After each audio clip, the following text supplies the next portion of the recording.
하나님께 영광의 박수 올립니다. 오늘은 좀 이렇게 인사해 봅시다. 선한 능력으로 승리하시길 바랍니다 하고 옆에 계신 분들에게 한번 인사합니다. 시작. 선한 능력으로 승리합시다. 아멘. 하나님께서 주신 은혜와 능력으로 오늘 복된 예배자가 되셔서 4월 한 달 부활신앙으로 다시 한 번 더 힘있게 5월을 맞이할 수 있는 우리 온 성도들 되시기를 축복합니다. 아멘. 말씀의 제목을 같이 나눕니다. 용서를 경험하라. 용서를 경험하라. 아멘. 어제 정말 뜻깊은 은혜로운 임직 예식을 정말 잘 마치게 되어서 정말 하나님께 감사드리고 영광을 올립니다. 아멘. 우리를 충성스럽게 여겨주셔서 귀한 직분도 맡겨주시고 아멘. 또 사명을 주셨다는 은혜를 늘 기억하면서 매 순간 감사와 겸손으로 주님 앞에 세움받는 우리 온 성도들 되시기를 축복합니다. 아멘. 어제 임직식을 딱 마치고 나는데요. 임직 받으신 분들을 이렇게 보니까, 딱 얼굴을 뵈니까 진짜 그렇더라니까요. 장로님답더라니까. 딱 보니까 벌써 폼이 다르다니까. 다 품격이 달라지고, 우리 안수 집사님도 그랬고, 우리 권사님들도 이렇게 보니까 이제 권사의 그 티가 확 이제 하나님께서 은혜를 부어주시는 걸 이렇게 느끼게 됐습니다. 아멘. 제 마음이 울컥했어요. 주님, 우리 교회를 22년 동안 지켜주시면서 이렇게 귀한 일꾼들을 보석처럼 그것보다 비교할 수 없는 귀한 일꾼들을 이렇게 세워주셔서 정말 감사드립니다 하고 저 하나님께 정말 어제 감사의 기도를 하나님께 올렸습니다. 항상 여러분, 주님의 영광이 여러분에게 입혀진 거룩한 옷처럼 아름답게 세워지길 바랍니다. 아멘. 저는 아직 직분도 못 받았는데요. 그러지 마십시오. 우리를 하나님께서 뭐라고 칭해 주시냐면 하나님의 자녀 성도라고 했습니다. 아멘. 성도라는 건 거룩한 무리라는 뜻도 있거든요. 근데 이게 뭐냐면 세인트라고 하는 단어를 사용합니다. 그것은 거룩한 자란 뜻인데 이미 우리는 세상 속에 살아도 거룩한 자로 구별되었다는 사실을 항상 기억하는 은혜가 있기를 축복합니다. 아멘. 그래서 우리가 믿음의 행실도 중요하고요. 여러분의 얼굴도 정말 귀합니다. 제가 전에 한번 얼굴에 관한 말씀을 드렸어요. 우리말로 얼굴을 제가 뭐라고 설명을 드렸냐면 얼이라는 것은 우리의 정신, 영혼을 뜻하고요. 굴이라고 하는 것은 통로를 의미합니다. 그러니까 내 영혼이 들어가고 나가는 곳, 그게 여러분의 얼굴이거든요. 그러니까 얼굴을 보면 그 사람의 생각, 그 사람의 마음의 상태, 그 사람의 인품, 그 사람의 모든 행실들을 금방 우리가 첫 이미지로 느낄 수 있다는 게 그 사람의 얼굴을 통해서 볼 수가 있습니다. 아멘. 정신줄 놓은 사람한테 우리가 이렇게 얘기하죠. 이 얼빠진 놈 그럽니다. 얼빠졌다는 게 정신이 나갔다는 이야기예요. 어디로 나가요? 얼굴로 나가니까 얼굴에 나간 표가 그대로 드러나는 겁니다. 눈에 초점이 없고 얼굴에 표정이 없고 생기가 없고, 그래서 우리 하나님의 사람들은 항상 하나님의 성령의 충만함을 은혜로 입기를 축복합니다. 아멘. 성경은 우리가 잘생겼냐 못생겼냐 이야기하지 않아요. 중요한 것은 그 사람의 영혼과 마음의 상태를 따라서 그 얼굴에 그 모든 것이 드러난다는 것입니다. 모세가 시내산에 올라갔다 내려왔을 때 그 얼굴에 광채가 났다고 하죠. 그의 얼굴이 잘생겨졌다 그런 말씀 안 합니다. 그래서 모세가 자식의 얼굴을 수건으로 가렸다라는 말씀도 우리가 말씀을 통해서 보게 되죠. 그만큼 오늘 이 시간 예배를 통해서 여러분의 상한 영혼, 근심, 염려, 두려워했던 모든 마음들이 주의 말씀과 권능으로 치유되는 역사가 있길 축복합니다. 아멘. 그러니까 내 영혼이 들어가고 나가는 곳을 기쁨과 감사로 준비하고 있어야 악한 영이 틈타지 못하지요.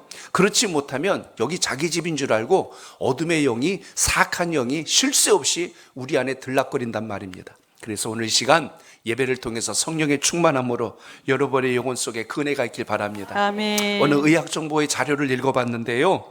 우리 사람의 얼굴에 얼굴 근육이 약 80개가 있습니다. 근육이 곳곳에 있어서 이 근육이 섬세하게 움직여서 표정을 만들어내는데요. 이 80개 근육이 7,000개의 표정을 만들어낸다는 것입니다. 그러니까 작은 표정 하나가 그 사람의 이미지, 그 사람의 인상을 만들어낸다는 걸 봅니다. 그러니까 얼굴 표정은 또 하나의 언어라는 말을 그래서 사용하는 겁니다. 저 사람의 얼굴 보니까 지금 마음이, 생각이, 그리고 무엇을 하려고 하는구나 의도가 보인다는 이야기죠. 그만큼 여러분, 얼굴은 내 영혼의 통로이기도 하지만 이곳을 기쁨과 감사와 은혜가 드나들 수 있도록 주님께 늘 지혜를 구하는 역사가 있길 축복합니다. 아멘. 어제 임직자가 이제 11분 되시니까 모든 가정들마다 사진을 찍어야 되는데요. 저는 단체 사진 찍으면 끝난 줄 알고 내려갔더니 빨리 오려고 그러는 거였어요. 왜 그러냐고 했더니 아니 가족분들 다 기다리고 있으니까 빨리 단체 사진 찍어야 되는데 그래가지고 여기 그냥 마네킹처럼 이렇게 서 있는데 자꾸 사진 찍는 그분이 그 안수 집사님이시거든요. 그분이 목사님 얼굴 좀 웃고 계셔야 됩니다. 그러더니 이렇게 하고선 제가 웃으면서 11가정 지나갈 때까지 그러고 있어야 되는 거예요. 계속해서 얼굴에 경련이라도 움직이시면 안 됩니다. 그러면서 계속 그래갖고 어제는 한 20분 이상 이렇게 하고 이제 이러고 있었어요. 근데 여러분 인상 쓰고 있는 것보다 웃는 게 좋지 않아요? 아멘. 믿으시면 아멘. 아멘. 그래요. 여러분의 신앙과 믿음 속에 얼굴의 표정 중에 제일 좋은 표정은 여러분 웃는 표정이에요. 아멘. 그러니까 웃으면 여러분 나갔던 복도 들어오고 아멘. 그리고 어둠과 악의 영은 일절 틈타지 못한다는 걸 아멘. 잊지 않길 바랍니다. 아멘. 그러니까 여러분 힘들고 어려워도 주님 제 영혼을 주님 붙들어 주옵소서. 아멘. 제 영혼의 주의 평안이 들어오게 하옵소서. 아멘. 이렇게 여러분 은혜를 구할 수 있기를 바랍니다. 아멘. 그래서 사람의 얼굴은 인생의 나이테라고 하잖아요. 주름도 여러분 예쁘게 줘야지 맨날 인상 쓰고 해서 그냥 세로줄만 많이 생기면 안 되고 가로줄 무늬 그리고 이렇게 웃는 인생의 주름이 많이 있는 것이 정말 좋은데요. 나무도 보면 여러분 나이테가 있습니다. 나이테가 있죠. 나무가 이렇게 생겼죠. 나무 잘라보면 이렇게 형태가 있는데 제가 글을 재밌는 걸 읽었어요. 무슨 이야기냐면 그 나무들을 잘라보면 그 나무의 삶을 알 수 있다는 겁니다. 더운 지방, 열대 지방은 한 해 한 해 지나갈 때마다 나이테가 동그라미가 하나씩 생겨요. 근데 더운 지방은 이 간격이 높습니다. 그리고 추운 지방은 이 간격이 좁아요. 그래서 나무가 딱 잘라보면 촘촘한 곳은 그쪽 지역이 춥다는 뜻이고 넓으면 그쪽 지역은 따뜻하다는 뜻입니다. 또 어떤 나무는 이 나이테가 휘어져 있는 것도 있어요. 곧 성장할 때 그 시점, 그 해에 무슨 큰일이 있었다는 이야기입니다. 그래서 이 생태학자들과 그리고 이 식물학자들은 나무를 보고 그 시대를 분석해냅니다. 나무의 연력을 보니까 이거는 몇 년생인데 이때 언제쯤 이런 일이 있었을 것이다라는 것을 추정해낼 수 있다는 겁니다. 이걸 보니까 그의 나이테가 다른 때보다 좁아요. 그럼 이 해는 특별히 추운 한 해였구나. 날씨를 분석합니다. 그리고 또 나무 중에 그 나이테가 찌그러져 있으면 이 나무가 이때에 벼락을 맞았을 것이다 라는 것도 분석해냅니다. 심지어 산불이 났을 때 또 어떤 가뭄이 들었을 때 그 나이테의 형태가 달라지는 것을 분석을 했기 때문에 금방 그걸 찾아낸다는 겁니다. 나무도 그런데 우리 인생인들 안 그럴까요? 그래서 여러분 하나님께서 주신 은혜 안에 살 때 우리의 평생의 삶이 천국의 소망으로 날마다 여러분과 함께 할 줄로 믿습니다. 아멘. 어제 임직 받는 분들을 탁 봤는데 전부 그냥 20대 같다니까요. 정말 저만 그렇게 봤나 모르겠어요. 어쩌면 그렇게 하나님이 은혜를 부어주시니까 얼굴에 광채가 나고 윤기가 나고 떼기가 막 빛이 나고 아멘. 여러분 항상 주의 은혜로 충만하시길 바랍니다. 아멘. 그래서 오늘 예배를 드리면서 또 한 번 우리가 회복해야 될 게 있어요. 인생을 살다 보면 여러분 마음속에 상처도 있고 아픔이 있고 후회스러운 일들도 있을 겁니다. 때로는 사람 사이에 갈등으로 인해서 상처 입은 일들도 있을 거예요. 그래서 오늘 저는 여러분과 같이 4월의 마지막 주일을 예배를 드리면서 우리가 용서의 신앙을 회복해야 된다 하는 이런 주제를 가지고 여러분과 말씀을 나누려고 합니다. 성경 말씀 곳곳을 보면 주님은 자꾸 용서하라는 말씀을 하세요. 근데 우리가 인생을 살면서 용서가 쉽던가요? 쉽지 않아요. 우리 마음의 그 감정, 상한 감정이 치유되는 게 쉽지가 않습니다. 근데 주님은 오늘 용서하라고 하십니다. 그래서 주님 용서가 안 되거든요. 제 마음이 이렇게 아프고 상한데 어떻게 용서가 됩니까? 하고 이야기하는데 이 용서라는 의미를 잘 묵상해 보면 거기에 깊은 뜻이 있다는 이야기입니다. 무슨 이야기냐면 주님께서 용서하시라는 것은 상대이기 전에 먼저 내 자신을 향한 하나님의 은혜요 위로라는 것을 여러분 오늘 회복하시길 바랍니다. 아멘. 그러니까 용서가 상대를 향한 나의 희생과 헌신이기 이전에 내 영혼을 살려내는 시작이 되어진다는 거예요. 아멘. 내 마음의 분노와 원통함과 미운 감정과 상한 감정을 계속 품고 있어 보십시오. 상대는 전혀 상관없어요. 내가 병들어서 제명에 못 삽니다. 주님 주신 소명 못 이룬다는 이야기예요. 오늘 저는 이 용서라는 의미를 몇 가지로 정리해 본다면 우리가 형제를 용서하지 않을 때 일어나는 첫 번째, 제일 먼저는 내 기도가 막힌다는 이야기예요. 나의 기도가 막힌다. 그러니까 내 마음에 분노와 원한이 여전히 있으면 여러분 인생이 행복하지가 않아요. 세상이 즐겁지가 않아요.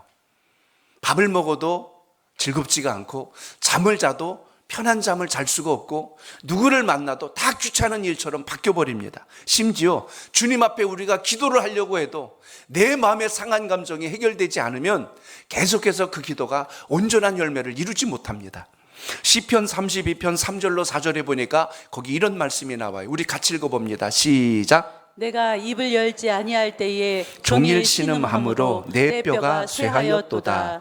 주의 손이 주야로 나를 누르시오니 내 진액이 빠져서 여름 가뭄에 마름같이 되었나이다. 아멘. 거기 말씀해 보니까 내 입을 열지 아니한다는 건 뭐지요? 하나님 앞에 내가 입을 열어서 고백하지 못하니까 내가 종일토록 신음하고 심지어 뼈가 쇠했다라고 말씀합니다. 그래서 주의 손이 주야로 나를 누르시오니 내 진액이 다 빠져나가서 마치 여름 가뭄에 말라버린 그런 땅과 같이, 나무와 같이 내 인생이 바뀌었다는 이야기예요. 이 말의 의미는 내 마음속에 누군가를 미워하는, 누군가를 원망하는 감정을 계속 가지고 살면 내 뼈가 마르고 내 심령이 메말라서 내가 건강한 삶을 유지할 수 없다는 것을 우리가 주목할 수 있어야 합니다. 그렇기 때문에 용서받지 못한, 용서하지 않는 영혼치고 건강할 수가 없다는 거예요. 그래서 오늘 여러분 마음속에 주님께서 주신 능력으로, 오늘 선한 능력이라는 영상도 보셨지만 주님께서 주신 그 선한 능력을 가지고 우리 마음속에 이 평안이 회복될 수 있는 은혜가 있기를 축복합니다. 아멘. 내 뼈가 녹아내리는 것처럼 고통스럽고 내 몸의 진액이 여름 가뭄의 마름처럼 말라버리는 일이 없도록 오늘도 주님께서 주신 이 은혜를, 주님 저에게 그 은혜를 부어 주옵소서. 아멘. 이런 역사가 있길 바랍니다. 아멘. 내 영혼이 메말라 버리면 우리 삶 속에 두 가지가 사라져요. 기쁨이 사라지고 또 한 가지는 감격이 없어요. 그것은 감사 생활을 못한다는 겁니다. 그래서 하나님께서 주신 은혜를 사모할 수 있는 그 지혜가 여러분 속에 있길 바랍니다. 아멘. 또 하나는 여러분, 내 몸을 해치기 때문에 용서하라는 거예요. 상대방의 마음 편하라고 하는 것이 아니라 먼저는 내 영혼에, 내 몸에 평안을 위해서 먼저 우리가 용서의 신앙을 가지라는 것을 보게 됩니다. 원망과 분노의 그 쓴뿌리가 우리 속에 여전히 있으면 내 영혼이 고통스럽거든요. 괴로운 거예요. 통계 자료를 봤어요. 의학계에서 나온 통계 자료를 봤는데 어떤 불치병에 걸리시는 분들의 그런 어떤 환경들을 봅니다. 다 원인이 그렇지는 않지만 대부분 일어나는 원인 중에 하나가 뭐냐면 음식에 관한 부분도 있지만 또 하나는 정신적 스트레스입니다. 정신적 압박감, 그 스트레스가 해결되지 않으니까 그게 내 몸의 면역력을 저하시키고 결국 암세포와 같은 것을 자꾸 증식시켜서 결국 몸을 상하게 만든다는 것을 볼 수가 있습니다. 그래서 여러분, 우리 마음속에 근심, 두려움, 염려, 걱정이 계속 끊이지 않고 이게 계속 지속되면 그게 내 몸으로 병으로 온다는 것을 우리가 빨리 알 수 있어야 합니다. 그렇기 때문에 마음의 분노라든지 미운 감정이라든지 원한, 그리고 원망, 또한 상한 감정을 계속 끌어안지 말고 주님께 다 쏟아내고 맡길 수 있기를 축복합니다. 아멘. 그래야 제일 먼저 여러분의 영혼이 건강하고 여러분의 육신도 강건해질 수 있다는 것입니다. 아멘. 요즘 우리 100세 시대를 산다고 하지만 아파서 100세 사는 거하고 건강하게 100세 사는 건 다르지 않습니까?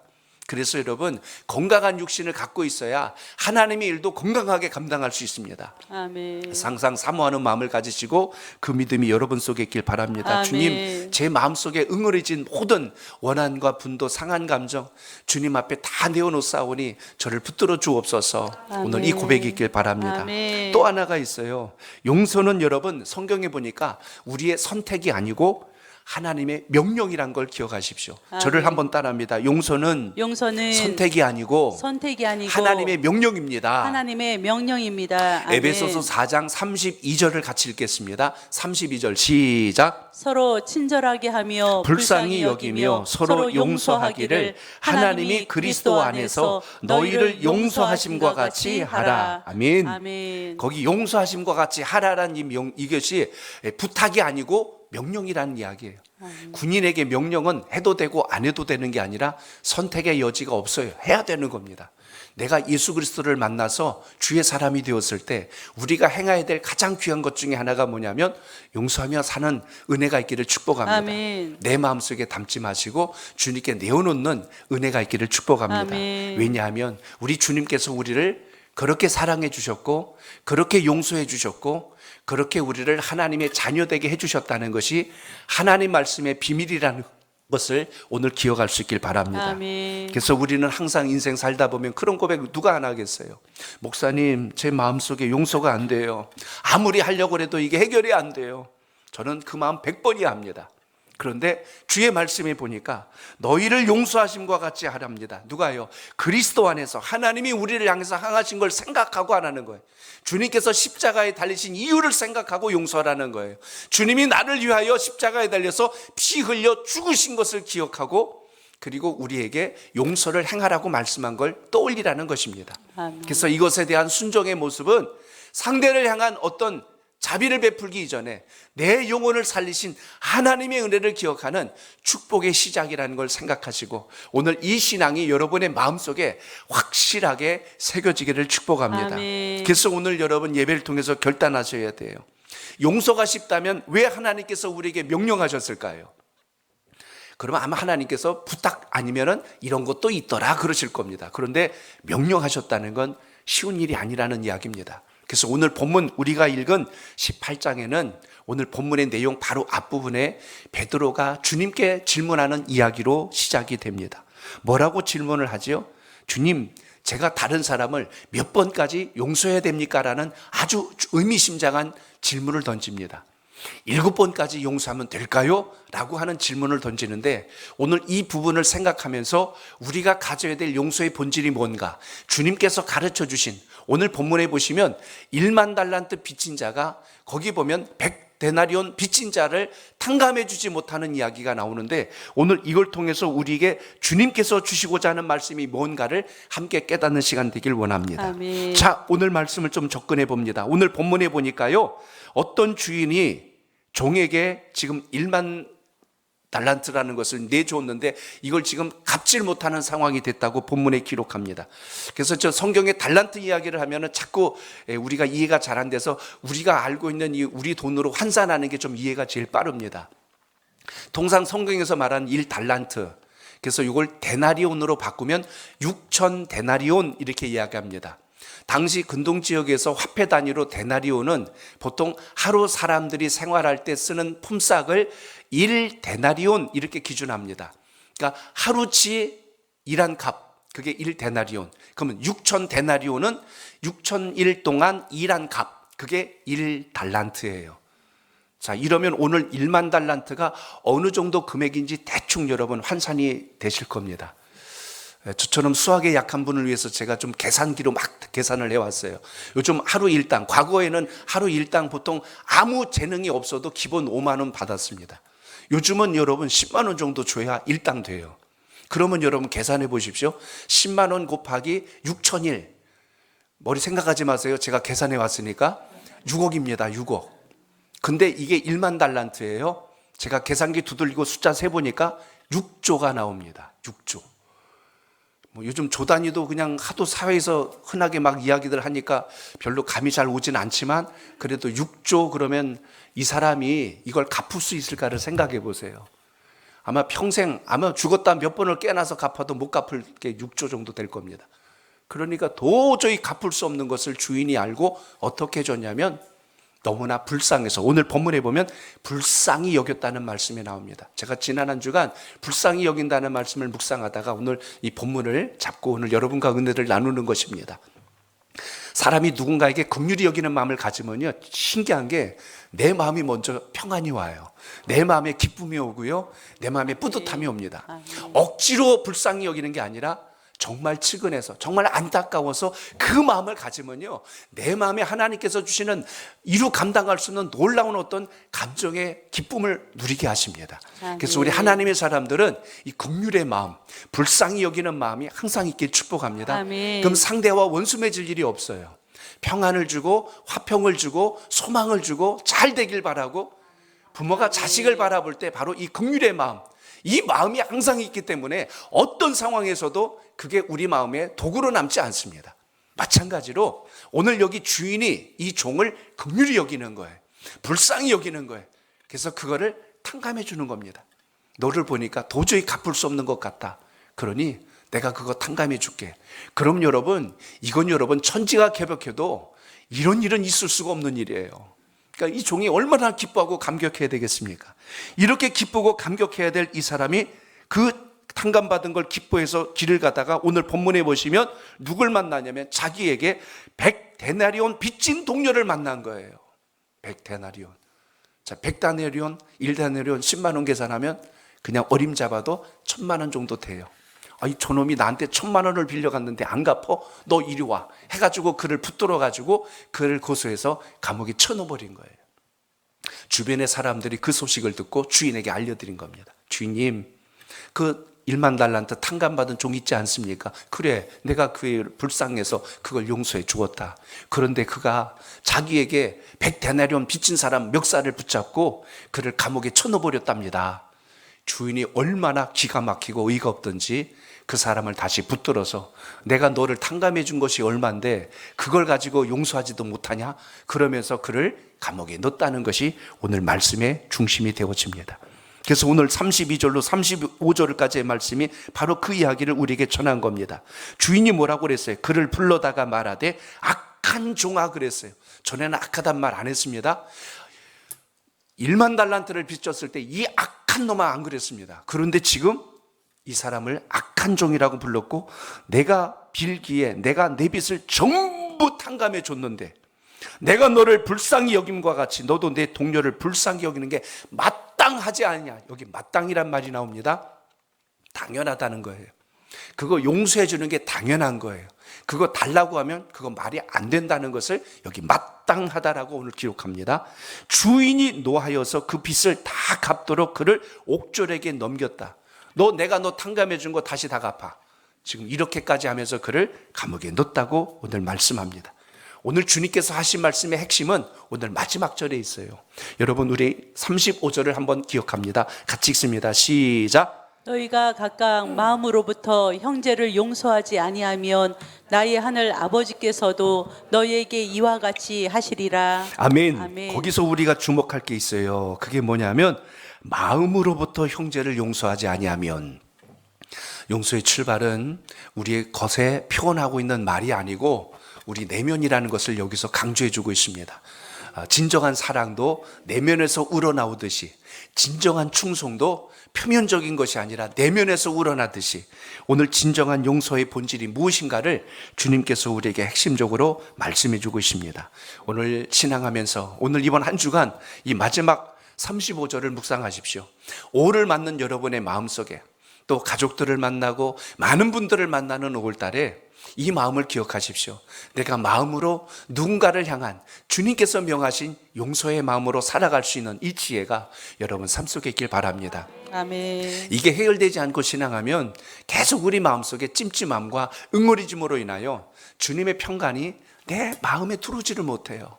우리 얼굴에 근심의 빛이 그 어두운 그늘이 사라지지 않는다는 것입니다. 얼굴에 조명이 없어서 어두운 게 아니고 내 마음이 어두우면 얼굴에 그게 그대로 드러난다는 사실입니다. 오늘 그래서 여러분의 삶 속에 주신 주님의 은혜 그 평강이 여러분 마음속에 살아있길 축복합니다. 어제 임직 예식을 시작하면서 우리 안내위원들, 우리 모든 새가족 부서팀들이 안내원을 해주니까요. 어제 오셨던 목사님들이 입이 닳도록 이구동성으로 그러시는 거예요. 어쩌면 교회에 이렇게 귀한 일꾼들이 많냐고, 어쩌면 이렇게 예쁘고 친절하고 이렇게 잘 섬겨주는 분들이 많냐고 이렇게 하는 인사를 제가 몇 번이나 들었을까요? 항상 우리의 마음에 또 기쁨이, 감사가 준비된 마음으로 손님을 맞고 함께 기뻐할 때 그것이 그대로 전달돼서 함께한 분들이 오히려 은혜를 받았다고 기뻐하며 감사하며 저에게 문자를 계속 보내주면서 이렇게 인사를 대신 받았습니다. 저는 여러분들 한 분 한 분이 이 세상 그 어느 옥석보다 귀한 천국의 부배가 꼭 되시길 축복합니다. 아멘. 그래서 오늘 말씀처럼 우리 마음속에 어떤 근심도 어떤 염려도 여러분의 마음을 지배하지 않도록 성령과 은혜로 충만한 역사가 날마다 살아있기를 축복합니다. 아멘. 저는 성경을 통해서 우리가 가져야 될 복음의 본질을 기억해 봅니다. 우리 마음에 어떤 상함이 있고 어떤 근심이 있다 할지라도 치유해 주시는 주님, 그 주님을 만나는 역사가 있길 축복합니다. 아멘. 말씀을 준비하다가 제가 이 찬양을 기억했어요. 우리 이 찬양 1절만 한번 같이 불러볼까요? 오늘 오늘 여러분 마음속에 어떤 근심, 어떤 아픔이 있어도 주님께서 이렇게 치유하신다는 걸 기억하고 우리 같이 찬송해 봅니다. 너의 죄 흉악하나 눈과 같이 이겠네. 너의 죄 흉악하나 눈과 같이 이겠네. 죄의 비 흉악하나 희게 되리라. 주홍빛 같은 내 죄 주홍빛 같은 내 죄 눈과 같이 이겠네. 눈과 같이 이겠네. 아멘. 1만 달란트와 비교할 수 없는 엄청난 죄와 허물로 인하여 죽을 수밖에 없는 우리 인생을 우리 주님께서 예수 그리스도 주님을 보내주시고 완전하게 십자가에서 탕감해 주시고 아멘. 하나님의 자녀로 천국 백성으로 삼아 주셨다면 오늘 우리가 예수 그리스도 안에서 새롭고 신령한 몸으로 변화되어 쓰임받는 인생이 되었다는 걸 기억하시고 그 아멘. 역사가 여러분 삶 속에 있기를 축복합니다. 아멘. 성경에 보면 용서를 잘해서 복을 받은 사람들을 여러 사람들을 봤는데요. 대표적인 사람 두 사람, 여러분이 잘 아는 인물 두 사람을 좀 소개합니다. 그 한 사람이 바로 다윗입니다. 다윗은 인생에 큰 아픔과 상함이 있었던 인생입니다. 17살 때부터 30세가 될 때까지 그는 계속하여 사울로 인하여 죽을 고비를 수도 없이 넘긴 인생을 살아갑니다. 그 인생 동안 그의 마음속에 아픔, 상함 이루 헤아릴 수 없었는데요. 다윗은 그걸 복수와 응징하지 않고 그것을 용서와 자비로 베푸는 인생을 살아가므로 하나님께서 그의 인생을 끝까지 들어쓰시는 놀라운 역사를 주목합니다. 다윗의 관점에서만 본다면 우리가 여러분 용서하며 사셔야 됩니다 라고 하는 윤리 도덕적 이야기로 끝날 겁니다. 그런데 다윗이 어떻게 이 용서가 가능했냐면 나의 주가 되신 만군의 왕 여호와 하나님, 그 하나님을 나의 주로 섬기는 다윗의 마음이 그의 마음속에 복수하는 마음이 아니라 용서하는 마음으로 끝까지 살아낼 수 있는 힘을 가졌다는 것을 여러분 기억하시길 바랍니다. 아멘. 그래서 오늘 여러분 마음속에 주님을 뜨겁게 사랑하고 깊이 영접하면 내 삶 속에 어떤 응어리진 원수도 다 그것이 주님의 은혜로 치유되는 역사가 있음을 잊지 않길 바랍니다. 아멘. 사울이 다윗을 질투하여서 얼마나 그를 죽이기 위하여 수단과 방법을 가리지 않고 쫓아다녔지 않습니까? 결국 그것 때문에 다윗은 가족들과 헤어져야 되고 심지어 블레셋 땅까지 도망을 쳐야 되는 비극적인 일을 만납니다. 산속 골짜기까지 숨어 들어갔고 동굴까지 숨어 들어가며 계속하여 비참한 인생을 거의 15년 가까이 살았던 사람이 다윗입니다.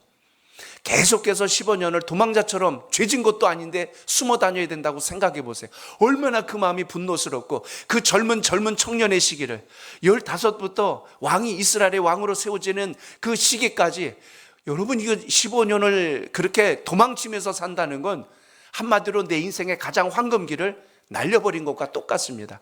그렇게 나를 만든 장본인을 어떻게 살려둘 수 있겠어요?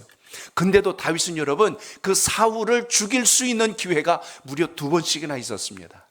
그런데도 불구하고 다윗이 사울을 죽이지 않아요. 해하지 않아요. 사울이 동굴에 들어와서 큰 일을 보기 위하여 들어왔을 때 사실 인생이 제일 무방비 상태일 때가 언제냐면 큰 일을 볼 때입니다. 남자들 짓궂게 학교에서 장난칠 때가 언제인지 아세요? 화장실 가가지고 소변 볼 때 뒤에 와가지고 엉덩이 걷어차고 도망가는 겁니다. 그러면 여러분 나오던 소변도 안 나오고요. 그때는 정말 큰일 납니다. 저놈 죽일러. 근데 못 쫓아가요. 바지는 내려있죠. 근데 여러분 사울이 그러고 있을 때 다윗 옆에서 왕이시여 바로 지금 다윗이여 지금 당장 가서 저 사울을 죽여버립시다. 근데 다윗이 그렇게 하지 않아요. 무엇을 믿냐면 하나님의 질서를 순종합니다. 하나님이 아멘. 기름 부어 세워준 왕을 내가 어찌 할 수 있단 말이냐. 사울의 옷자락만 살짝 배우고 그를 해하지 않지요. 사울이 나중에 나갔을 때 그 떠나는 모습을 보고 큰 소리로 이야기합니다. 사울 왕이시여, 당신을 내가 죽일 수 있었지만 죽이지 않습니다. 다윗의 마음에 거기에서 우리는 큰 감동을 느낄 수 있어야 합니다. 죽일 수 있는 기회가 있었는데 죽이지 않는 거예요. 할 수 있는 힘이 없는 게 아니라 있는데 안 하는 거예요. 용서는 약한 자가 하는 게 아니라 그렇게 할 수 있는 자가 주님의 은혜를 붙들고 그것을 순종하며 행할 때 여기에 하나님의 역사가 있음을 잊지 않길 바랍니다. 아멘. 그러니까 용서는 약한 자가 하는 게 아니라 강한 자가 할 수 있습니다. 아멘. 강한 자가 할 수 있는 거예요. 그래서 주님의 은혜가 여러분 속에 살아있기를 주 이름으로 축복합니다. 아멘. 한 번은 사울의 군대가 잠을 자고 있을 때 또 얼마든지 사울을 가서 죽일 수 있었어요. 그런데 다윗이 죽이지 않아요. 사울을 해하지 않고 심지어 그를 지키고 있는 군대 장관까지도 깨워서 지켜야 되는데 왕을 지키지 않고 대자로 나부러져 가지고 잠을 자고 있으니 그때 다윗이 사울의 장과 그의 물병만 가지고 나옵니다. 이미 그 목숨 거둔 거나 다를 바가 없지요. 그런데 죽이지 않아요. 복수하지 않았어요. 거기에 다윗의 깊은 용서의 모습을 주목하게 됩니다. 사랑하는 성도 여러분, 인생을 살다 보면 죽이고 싶은 사람, 철천지 내 마음속에 큰 칼을 꽂은 사람과 같은 이런 세상의 삶들이 왜 없었겠어요? 그러나 주님께서 우리에게 가르쳐 주신 용서가 명령이요, 용서가 우리를 살리는 하나님의 은혜라는 걸 기억하시고 이 믿음으로 다시 말씀을 붙드는 믿음의 사람 되시기를 주의 이름으로 축복합니다. 아멘. 또 한 사람이 성경에 보면 요셉이란 인물이 나와요. 요셉도 여러분 다윗 못지않은 삶을 살았습니다. 어렸을 때 형제들로부터 미움과 시기를 받아서 죽을 문턱까지 내려갔다가 애굽으로 팔려지지 않습니까? 애굽에 팔린 것도 억울할 터인데 그 종살이하고 있던 집에 그 안준이었던 보디발의 아내 유혹을 피하다가 오히려 누명을 쓰고 감옥까지 들어갔던 그 요셉의 인생, 아마도 요셉은 거기서 만약에 복수의 마음을 가졌다면 내가 여기서 나간다면 당장 저 보디발과 그의 아내를 내가 죽일 것이니라 하고 그 마음에 복수의 칼을 갈았을 거예요. 그런데도 불구하고 요셉은 끝까지 성경 창세기 39장 이후에 보십시오. 요셉이 누구를 원망하거나 미워했다는 말이 나오지 않아요. 심지어 나중에 총리가 되었을 때 큰 가뭄으로 인하여 형제들이 곡식을 구하러 애굽에 왔을 때 과거와 같았다면, 그 주님의 은혜가 아니었다면 너희들을 내가 당장 죽여버리리라, 이 권세를 가지고 손 하나만 꺾어내리면 모두 그 자리에서 목을 쳐 죽일 상황이었지만 그들을 죽이지 않잖아요. 오히려 누가 두려워 떱니까? 형제들이 두려워 떠는 거예요. 야, 요셉이 총리가 되었어. 이제 우린 다 죽은 목숨이야.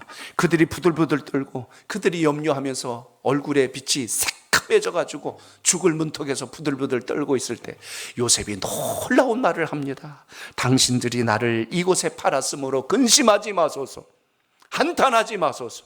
하나님이 생명을 구원하시려고 나를 당신들 앞에 먼저 이곳에 보냈나이다. 요셉의 이 고백은 놀라운 용서의 선포입니다. 하나님이 섭리가 계셔서 나를 이곳에 먼저 보내시려고 형님들을 통해서 저를 이곳에 팔게 하신 겁니다. 그러니 그 일로 인해서 마음에 상심하지 마소서. 이렇게 용서하는 요셉의 모습을 우리가 주목합니다. 사랑하는 성도 여러분, 인생을 살고 보니 과거에 아팠던 일, 오해했던 일, 힘들었던 일, 그때는 근심하고 벼랑 끝에 섰던 일들이 하나님께서 그렇게 하시려고 그러셨구나 하고 우리가 은혜를 붙들 수 있는 믿음의 시선이 우리의 신앙과 삶 속에 살아있기를 주의 이름으로 축복합니다. 아멘.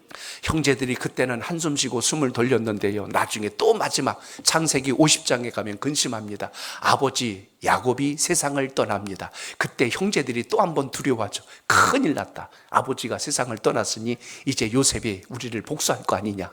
아버지 때문에 그동안 우리가 생명을 부지했는데 이제 큰일 났다. 사실 이 형제들이 하는 이야기가 일상 세상에서 일어나는 일들입니다. 용서하지 못하고 그들도 아마 이런 억울한 일을 당했다면 복수하려고 하는 마음, 그러니 상대도 나를 그렇게 상대할 것이라고 생각했다는 것입니다. 그러나 주의 말씀을 보니까요, 뭐라고 이야기합니까? 요셉이 오히려 그 형제들에게 또 한 번 이야기합니다. 두려워 마소서, 내가 하나님을 대신하리이까. 여기서 요셉은 분명하게 복수하는 것도 우리를 향해서 하는 어떤 응징하는 것도 내가 하는 것이 아니라 누가 하신다고요? 하나님이 하신다고. 아멘. 이걸 고백하고 있지 않습니까? 아멘. 당신들은 나를 해하려고 했지만 하나님은 그것을 손으로 바꾸셔서, 여기 손으로 바꿨다는 말이 나옵니다. 선한 능력으로 모든 걸 회복해 주셔서 오늘과 같이 만민의 생명을 구원하려고 하셨으니 당신들은 두려워하지 말고 내가 당신들과 당신들의 자녀들까지 책임지겠습니다. 야, 여러분, 요셉이 당사자가 아니라 그 집안까지 책임져 준대요. 야, 주님께서 주신 은혜와 용서는요, 우리가 생각하는 차원이 아니라는 것을 우리가 발견할 수 있습니다. 아멘. 오늘 한 주간 이 말씀을 통해서 기억하십시오. 베드로가 그래서 주님께 그래도 칭찬받아 보려고 했던 말이 뭔지 아십니까? 이런 말을 했어요. 주님, 형제가 내가 죄를 범하면 몇 번까지 용서해 줘야 합니까? 7번까지 해야 됩니까? 라는 이야기를 합니다. 우리가 듣기에는 7번? 하고 이렇게 들을 수 있겠지만 당시 근동 지역에서 가장 최고의 선이 뭐냐면 3번이에요. 누구를 용서할 때 3번까지 하면 그 사람은 의인입니다. 대단한 사람으로 칭찬하고 존경받습니다. 근데 베드로가 이야기한 것은 이걸 뛰어넘어서 7번을 이야기한 거예요. 그럼 주님께서, 야, 너 정말 베드로야 대단하다. 너는 3번이라고 하지 않고 7번을 이야기하니 넌 정말 복되도다. 이렇게 칭찬해 주실 줄 알았어요. 근데 주님은 놀라운 말씀을 하십니다. 7번이 아니라 70번씩 7번이라도 하라. 여러분, 이게 몇 번이에요? 곱하기 하면 제가 곱셈해 드릴게요. 머리 생각하지 마세요. 490번이 됩니다. 490번. 근데 여러분, 원문의 모습을, 이 말의 의미를 보면 전에도 제가 한번 이 말씀을 드린 적이 있는데, 이게 490까지 잘못이 아니라 동일한 죄를 490번 할지라도 용서하라는 주님의 가르침이 오늘 본문 속에 담겨 있는 것입니다. 그러니까 여러분, 이건 인간의 힘으로는 도저히 불가능한 그 일을 주님께서 우리와 함께 하시고 우리의 마음을 붙들어 주시고 그렇게 행할 수 있도록 능을 주실 때 여러분의 심령 속에 이 역사가 시작될 수 있길 축복합니다. 아멘. 그래서 주님의 은혜가, 주님의 사랑이 여러분의 영혼이 드나드는 얼굴을 통해서 여러분의 얼굴의 사랑이, 여러분의 얼굴의 용서가, 여러분의 얼굴의 자비가 날마다 예수 그리스도로 인하여 회복되어 가는 신앙이 되시기를 주의 이름으로 축복합니다. 아멘. 말씀이 결론 맺습니다. 오늘 말씀 통하여 우리는 또 한번 생각해 봅니다. 주님, 우리가 인생을 살며 주님 가르쳐 주신 용서의 신앙으로 살게 하옵소서. 아멘. 신약에 보면 하나님 아버지의 용서의 마음을 잘 표현해 준 장면이 한 군데 나옵니다. 누가복음 15장입니다. 거기에 보면 돌아온 탕자의 비유가 나옵니다. 둘째 아들이 아버지의 재산의 몫을 미리 챙겨서 집을 나갔다가 그걸 허랑방탕하게 다 쓰고 거지가 되어서 나중에는 돼지 쥐엄 열매를 먹으며 돼지를 치고 있다가 내가 이렇게 살 바에는 아버지 품으로 가서 차라리 종으로 살다 죽는 게 낫겠다 하고 다시 아버지께 돌아오지요. 누가복음에는 4가지 중요한 용서의 모습이 나옵니다. 그 중에 첫째가 뭐냐면 아버지는 둘째가 돌아왔을 때 어떤 이유도 묻지 않고 조건 없이 용서합니다. 요거까지는 내가 용서가 되지만 요건 용서가 안 돼. 이게 아니라 아버지는 묻지 않고 용서합니다. 또 한 가지, 용서한다고 했을 때 그것에 대해서 오늘 아버지는 구체적으로 몸으로 표현해 줍니다. 둘째가 왔을 때 뒷짐지고 있다가 이제 왔구나, 들어와, 밥이나 먹어, 이러지 않았어요. 자식이 오는데 아버지가 자식에게 달려가서 그 자식을 끌어안아요. 자식이 뭐 하다 왔다고 그랬어요? 제가 돼지 기억나요? 뭐 하다 왔어요? 돼지 치다 왔어요. 자, 돼지 우리에서 돼지 치다 나오면 그 몸과 몸에서 무슨 냄새가 날까? 돼지 똥그래요. 정확하게 알았어. 똥 냄새에 악취에 불결하고 그런 자식을, 야, 너 좀 씻고 와라, 이게 아니라 그 모습 그 상태 그대로 아버지는 어긋맞아서 팔을 끌어안고 자식을 안고 너무너무 기뻐합니다. 자식이 어떤 상태에 있든지 그거 논하지 않고 부둥켜 안았다는 것을 우리가 보게 됩니다. 오늘 이 상황에서 우리가 기억할 수 있는 용서의 본질, 조건 없이 어떤 상황에 있든지 그를 용서했다는 아버지의 그 사랑을 우리가 보게 됩니다. 그리고 아버지는 너 나가서 뭐하고 왔는지 다 얘기해봐라.